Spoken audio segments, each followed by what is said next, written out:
When a young woman falls asleep on a cowboy's shoulder during crucial peace negotiations with a native tribe, her innocent gesture awakens an ancient prophecy that will force everyone to choose between war and a truth that could change the frontier forever. The acrid smoke of sage and sweetgrass burns Clara's nostrils as she fights to keep her eyes open, the ceremonial fire casting dancing shadows across the circle of weathered faces, both white and Lakota, gathered in the pre-dawn darkness of the Dakota Territory. The year is 1876, just months after Custer's defeat at Little Bighorn, and the air itself seems to vibrate with the tension of two peoples trying to forge peace from the ashes of war. But it's not the smoke or the gravity of the moment that makes Clara's eyelids heavy.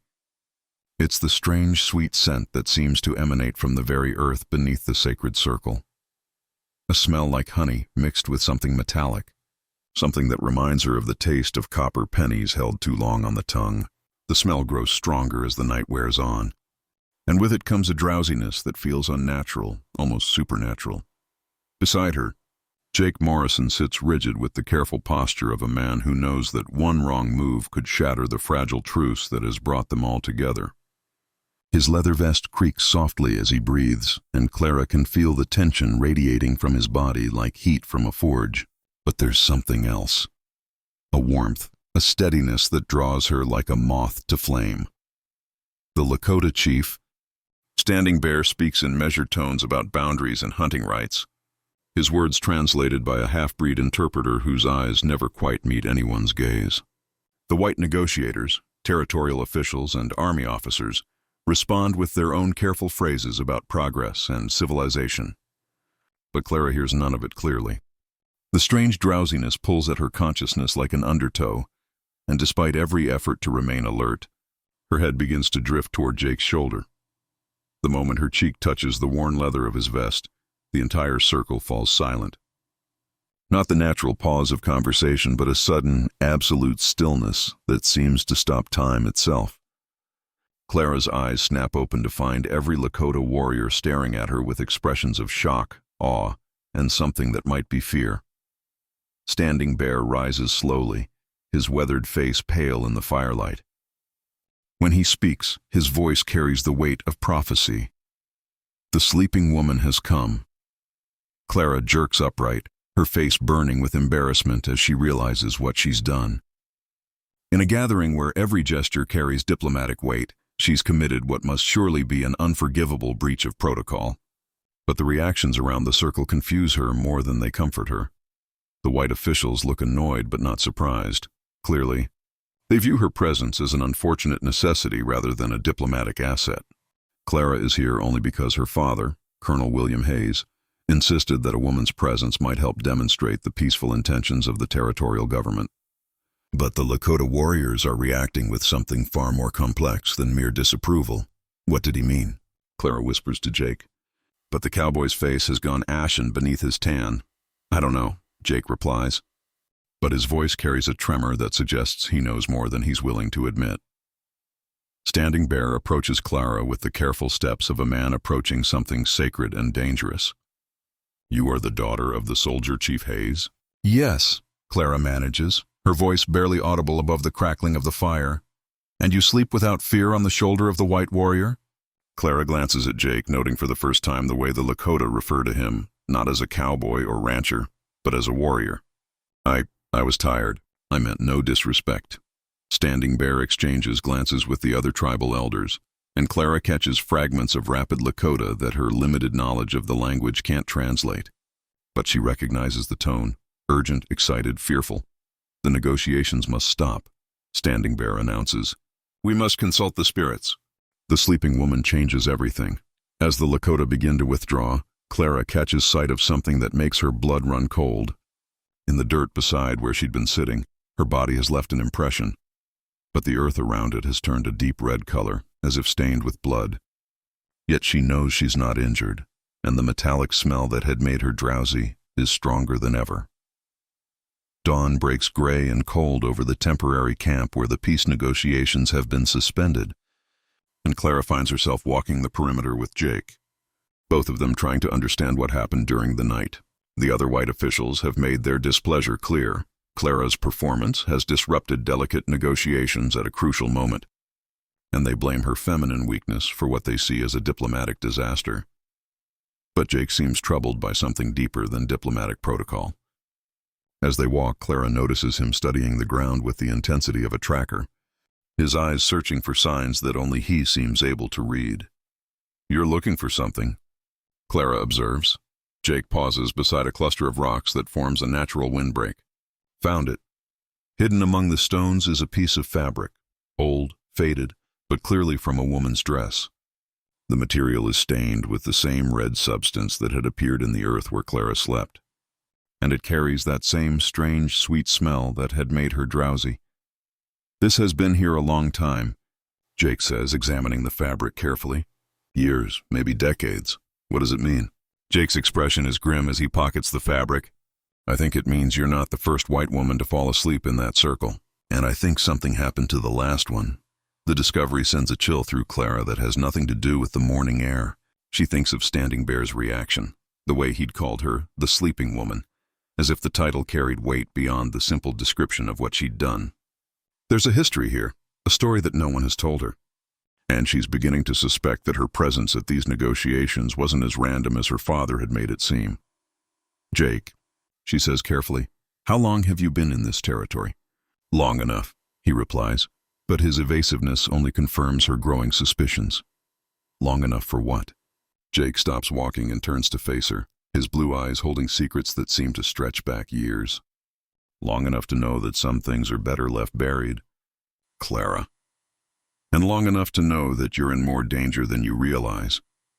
That afternoon, while the white officials argue about how to salvage the negotiations and the Lakota remain in their separate camp consulting with their spiritual leaders, Clara finds herself drawn to explore the area around the sacred circle. The landscape is harsh but beautiful, rolling, hills covered with buffalo grass and punctuated by outcroppings of red stone that seem to glow in the afternoon sun. It's near one of these stone formations that she discovers the ruins of what was once a small cabin. The structure is mostly collapsed, its wooden walls weathered to gray bone by years of wind and weather, but the stone foundation remains intact. And carved into one of the foundation stones, almost hidden by decades of accumulated dirt and debris, Clara finds something that makes her heart race. EM 1854 is etched into the stone in a careful feminine hand. Below it, in the same script, are the words, "Here I waited for him to return."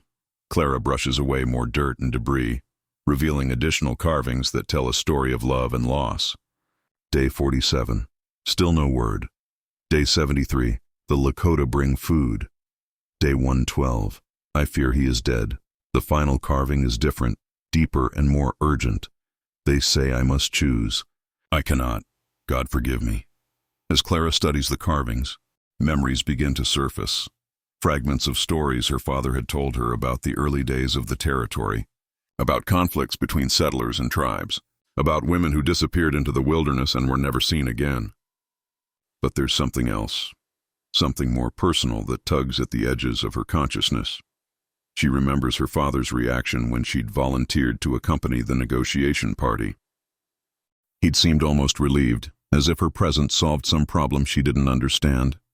And she remembers the way he'd insisted that Jake Morrison be assigned as her personal escort, despite the cowboy's obvious reluctance to take on the responsibility.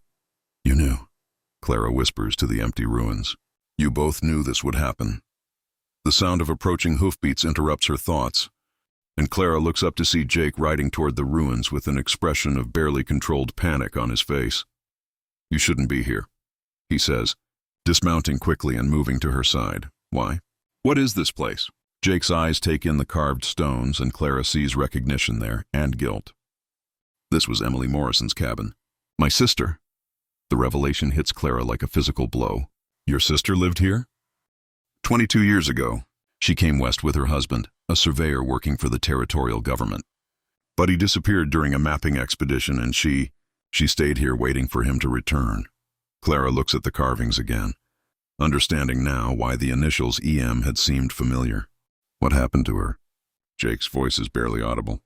She fell in love with a Lakota warrior, a man named White Eagle, who brought her food and protected her while she waited for her husband. When it became clear that her husband wasn't coming back, the tribe offered her a choice: marry White Eagle and become one of them, or return to the white settlements. And she chose love, but the territorial government couldn't allow it. A white woman living as the wife of a Lakota warrior would have been seen as unacceptable. So they sent soldiers to bring her back. Clara feels the pieces of the puzzle beginning to fall into place. The sacred circle. That's where it happened, isn't it? Jake nods grimly. Emily fell asleep in White Eagle's arms during the ceremony that would have made her his wife. The soldiers attacked at dawn. Emily was killed in the crossfire, and White Eagle died trying to protect her. The story explains Standing Bear's reaction, the way the Lakota warriors had stared at Clara with a mixture of awe and fear. In their eyes, she wasn't just a white woman who had fallen asleep during negotiations. She was the return of Emily Morrison, the sleeping woman whose death had poisoned relations between the two peoples for over 2 decades. That's why you're here, Clara realizes. That's why my father insisted you escort me. You're not just a cowboy. You're Emily's brother. And this is your chance to make amends. Jake's silence confirms her suspicions. But it also reveals something else. A guilt that has been eating at him for 22 years. That evening, Clara confronts her father in his tent, demanding answers about Emily Morrison and the real reason for her presence at the negotiations. Colonel Hayes is a man accustomed to command, his gray hair and weathered face speaking of decades spent imposing order on a chaotic frontier. But when Clara mentions Emily's name, she sees something crack in his composure. "Where did you hear that name?" he asks, his voice sharp with warning, from Jake Morrison. "Your hand-picked escort who happens to be Emily's brother." Clara's anger gives her courage she didn't know she possessed. "You used me, didn't you? You brought me here knowing what would happen, knowing how the Lakota would react." Hayes moves to the tent flap, checking to ensure they won't be overheard. "You don't understand the complexities of the situation, Clara. The government needs this peace treaty. Too many good men have died because of what happened 22 years ago.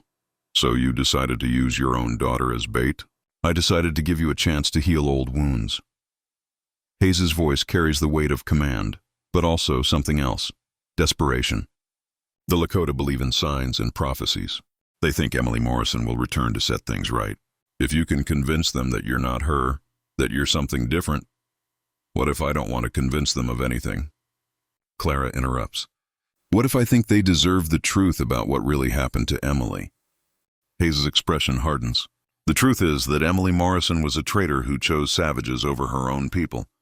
The truth is that her death prevented a war that would have cost thousands of lives. And the truth is that if you don't help us secure this treaty, we'll have another war on our hands, one that will make Little Bighorn look like a skirmish. The threat is clear, but so is the moral complexity of the situation." Clara understands now that she's been placed at the center of a conflict that goes far deeper than simple territorial disputes. The peace negotiations aren't just about land and hunting rights. They're about justice, redemption, and the question of whether love can transcend the boundaries that society tries to impose. "What really happened to Emily?" Clara asks. Hayes' silence stretches long enough to become an answer in itself. When he finally speaks, his voice carries the weight of 22 years of guilt. "She was shot by one of my soldiers," a young lieutenant who panicked when he saw her in the arms of a Lakota warrior. "It was supposed to be a rescue mission, but it became a massacre. 12 people died that night." Clara. 12 people who might still be alive if Emily Morrison had made different choices. Clara feels the full weight of the moral dilemma settling on her shoulders. Her father is asking her to perpetuate a lie that has poisoned relations between two peoples for over 2 decades. But he's also asking her to prevent a war that could cost hundreds or thousands of lives. The choice between truth and peace, between justice and pragmatism, seems impossible to make.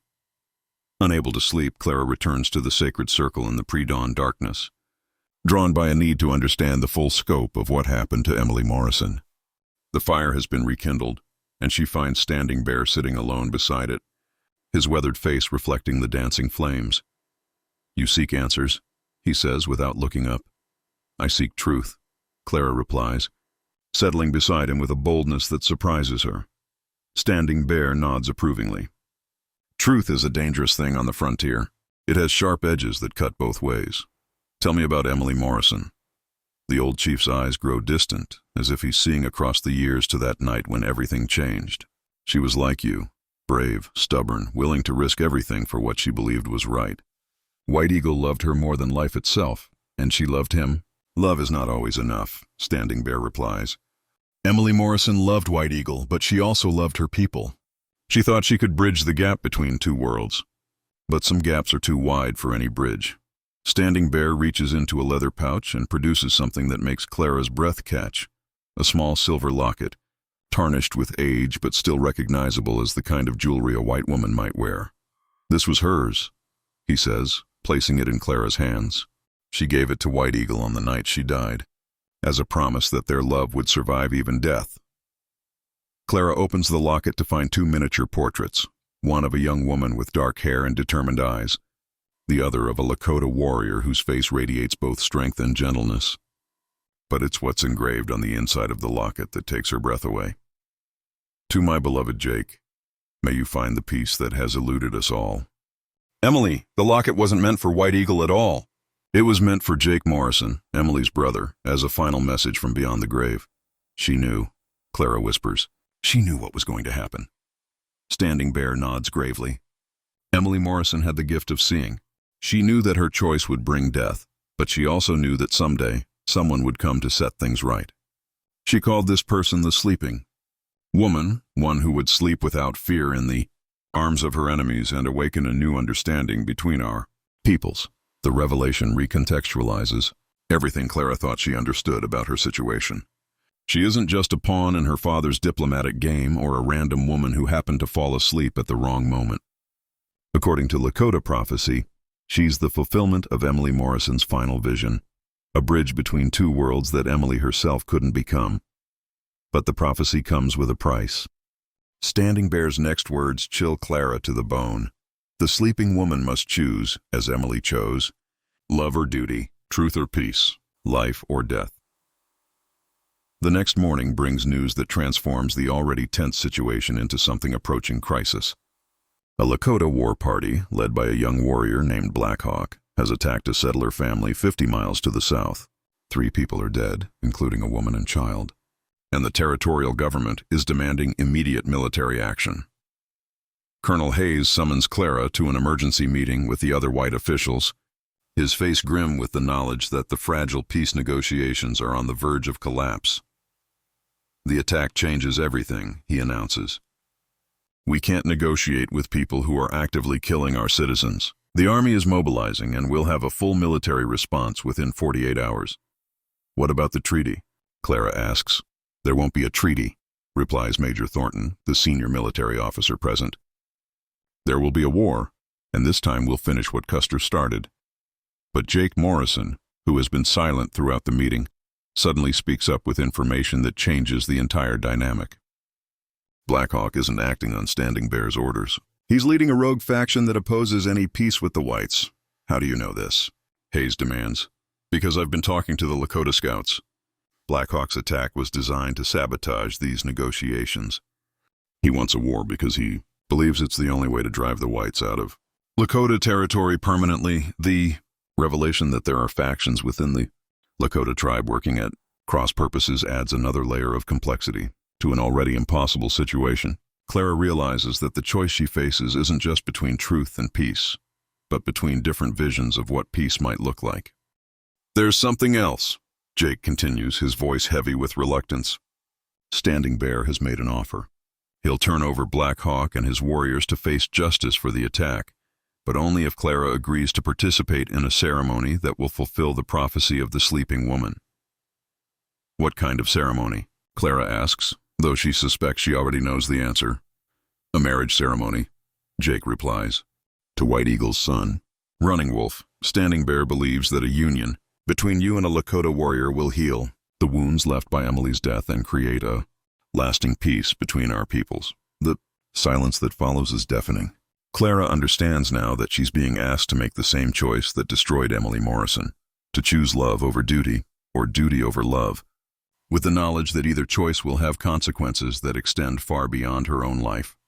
Absolutely not, Colonel Hayes says, his voice carrying the finality of military command.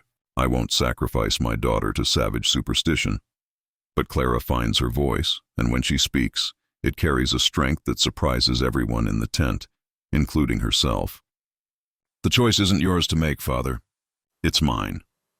That night, as Clara struggles with the impossible decision before her, Jake Morrison comes to her tent with a revelation that turns everything she thought she knew upside down. His face is pale in the lamplight, and his hands shake as he produces a leather-bound journal that looks decades old. "This was Emily's," he says, placing the journal in Clara's hands. "I found it in her cabin after she died, but I've never been able to bring myself to read it. Until now." Clara opens the journal to find pages filled with Emily's careful handwriting, documenting her time in the Dakota Territory and her growing love for White Eagle. But it's the final entries that reveal the truth that will shatter Clara's understanding of everything that has happened. June 15, 1854. Jake has arrived with the soldiers. "I thought he came to rescue me, but I see now that he came to destroy me. He cannot accept that I have found happiness with White Eagle, cannot accept that love transcends the boundaries our people have created." June 16, 1854. Jake has given me an ultimatum. "Return with him willingly, or he will tell the soldiers that White Eagle and his people are planning an attack on the settlements." It's a lie, but the soldiers will believe him because they want to believe it. June 17, 1854. I have made my choice. I will not betray White Eagle, and I will not return to a world that sees love as treason. If Jake wants to destroy me, he will have to live with the consequences. The final entry is dated the night Emily died. Jake has kept his promise. The soldiers are coming. I pray that someday he will understand that some things are worth dying for, and that love is the greatest of these. I forgive him, but I fear he will never forgive himself. Clara looks up at Jake, seeing him clearly for the first time. "You didn't come here to make amends. You came here to finish what you started 22 years ago." Jake's face crumbles with 22 years of guilt and self-hatred. "I was young, Clara. I thought I was protecting her. I thought bringing her back to civilization was the right thing to do. So you lied to the soldiers. You told them the Lakota were planning an attack. I told them Emily was being held against her will. I thought if they rescued her, she'd thank me eventually. I never meant for anyone to die." The revelation recontextualizes everything Clara has experienced since arriving in the Dakota Territory. Jake Morrison isn't the reluctant hero trying to prevent another tragedy. He's the architect of the original tragedy, brought back to face the consequences of his choices. And Clara isn't just a random woman caught up in historical forces beyond her control. She's been deliberately placed in a position where she must choose between repeating Emily's fate or finding a different path forward. "Your father knows," Jake continues, his voice barely audible. "He's known all along. That's why he brought you here, why he insisted I be your escort. He thinks that if you make the same choice Emily made, it will somehow absolve us both of our guilt." Clara feels the full weight of the manipulation settling on her shoulders. Her father hasn't brought her here to heal old wounds or prevent a war. He's brought her here to serve as a sacrifice to his own guilt and Jake's need for redemption. The peace negotiations, the prophecy of the sleeping woman, even her growing feelings for Jake himself, all of it has been orchestrated to force her into a position where she has no choice but to repeat the tragedy that destroyed Emily Morrison. But Clara is not Emily Morrison, and she refuses to be anyone's sacrifice. The next morning, Clara stands at the edge of the sacred circle, watching the sun rise over the Dakota Territory and contemplating the choice that will define not just her own future, but the future of two peoples locked in a cycle of violence and mistrust. The options before her are stark in their simplicity and devastating in their implications. She can agree to the marriage ceremony with Running Wolf, fulfilling the Lakota prophecy and potentially securing a lasting peace between the tribes and the territorial government. But doing so would mean sacrificing her own autonomy and accepting a life among people whose culture she barely understands, all to serve the political needs of men who have manipulated her from the beginning. Or she can refuse the ceremony and return to the white settlements, preserving her own freedom, but potentially triggering a war that could cost hundreds or thousands of lives. The attack by Black Hawk's war party has already provided the justification for military action, and without the symbolic healing that the marriage ceremony represents, there will be nothing to stop the cycle of violence from continuing. But there's a third option, one that neither her father nor Jake Morrison has considered, the possibility that Clara can forge her own path, one that honors Emily Morrison's memory without repeating her fate. Standing Bear approaches as Clara contemplates her choice, his weathered face reflecting the wisdom of someone who has seen too much history unfold. The sleeping woman is troubled, he observes. The sleeping woman is angry, Clara replies. Angry at being used, angry at being lied to, angry at being asked to pay the price for other people's mistakes. Standing Bear nods approvingly. Anger can be a gift if it is used wisely. Emily Morrison was angry too, but her anger turned inward and became despair. Perhaps the sleeping woman can find a different path. What if the prophecy is wrong? Clara asks. What if the sleeping woman isn't meant to marry a Lakota warrior? What if she's meant to do something else entirely? Standing Bear's eyes glitter with something that might be amusement. Prophecies are like rivers, sleeping woman. They flow toward their destination, but the path they take can change with the landscape. The conversation gives Clara the clarity she needs to make her decision.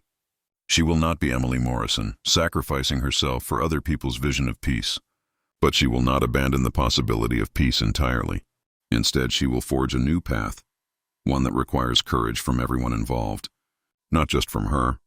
The confrontation comes at sunset, in the same sacred circle where Clara first fell asleep on Jake Morrison's shoulder. But this time, she stands in the center of the circle by choice, facing representatives of both peoples with a proposal that will either heal the wounds of the past or tear them open forever. I will not marry Running Wolf, she announces, her voice carrying across the circle with the clarity of a bell. But I will not return to the white settlements either. The murmur of confusion that follows her words dies away as Clara continues, her voice growing stronger with each word.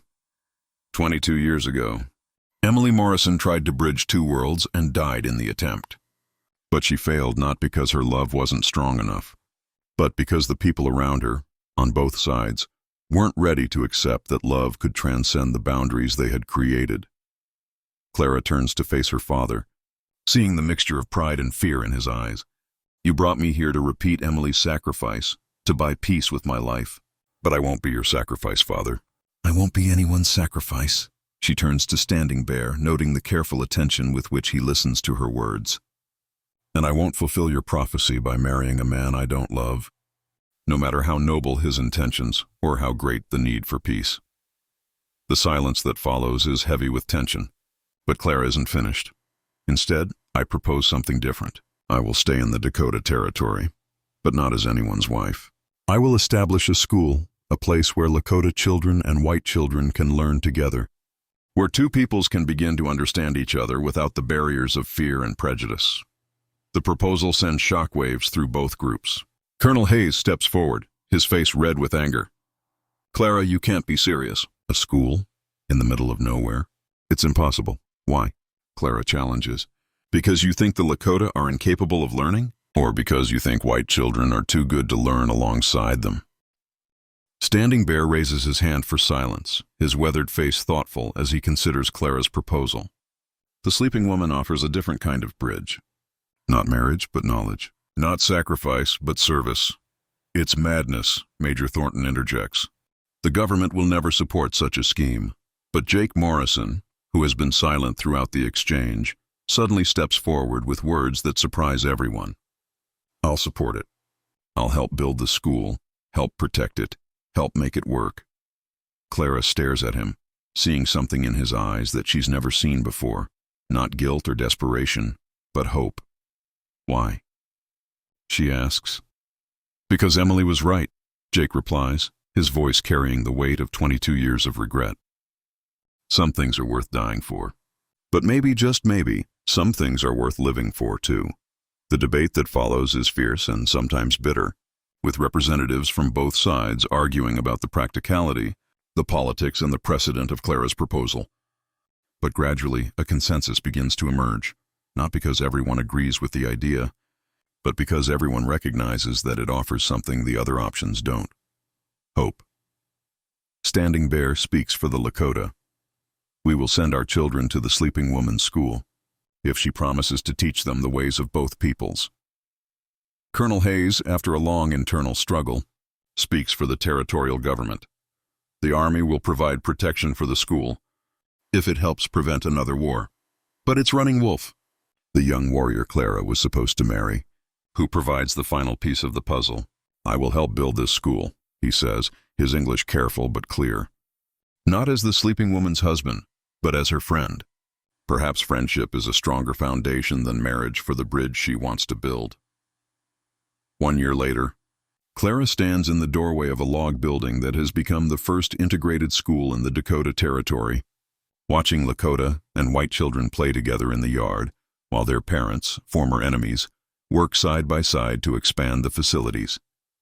The building sits on the site where Emily Morrison's cabin once stood, but instead of being a monument to tragedy, it has become a symbol of possibility. The school hasn't solved all the problems between the two peoples. There are still conflicts, still misunderstandings, still those on both sides who believe that separation is preferable to integration. But it has created something that didn't exist before, a space where children can learn to see each other as individuals rather than enemies, where the next generation can build relationships that transcend the prejudices of their parents. Jake Morrison approaches, carrying lumber for the new dormitory that will allow the school to accept students from farther away.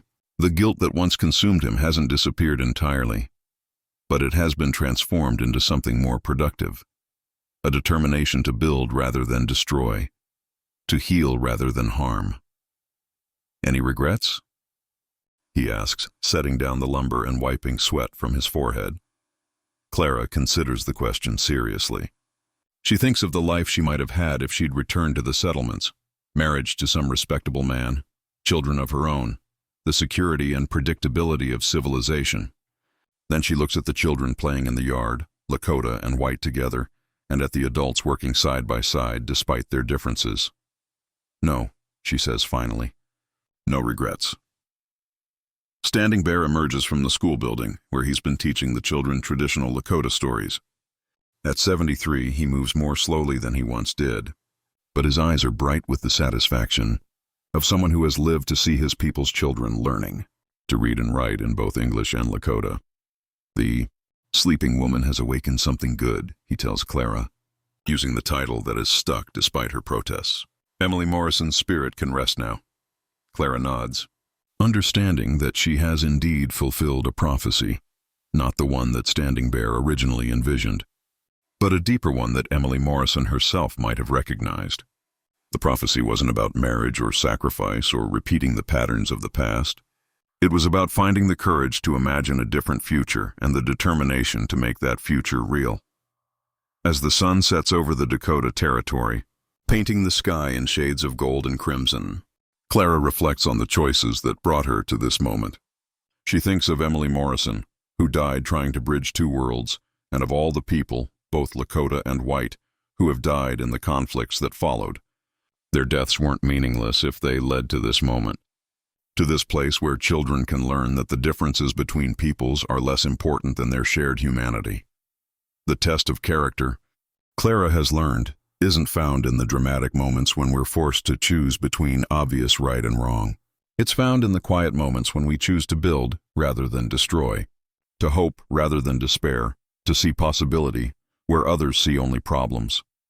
The school bell rings, calling the children in for the evening meal, and Clara watches them run toward the building, Lakota and white children together, laughing and chattering in a mixture of languages that represents the future she's helped to create. It's not the future anyone planned, but it's the future that was needed, and in that future, Clara has found something that eluded Emily Morrison. Not just love or duty or sacrifice, but purpose. The kind of purpose that transforms individual lives into something larger, that turns personal choices into historical change, that proves that sometimes the most radical act is simply refusing to accept that things have to remain as they've always been. As she follows the children into the school, Clara carries with her the knowledge that she has honored Emily Morrison's memory not by repeating her fate, but by transcending it. The sleeping woman has indeed awakened, not just Clara herself, but an entire community to the possibility that peace can be built one relationship, one conversation, one shared lesson at a time. Thank you for watching this tale of courage, choice, and the power of education to bridge even the deepest divides. If this story inspired you, please subscribe to our channel and hit the notification bell for more stories from the American frontier. Next week, We'll explore another tale of unexpected heroism with The Preacher's Daughter, where a young woman's faith is tested when she must choose between her father's teachings and her own sense of justice. Until then, remember that the greatest bridges are often built not with grand gestures, but with small acts of courage repeated day after day.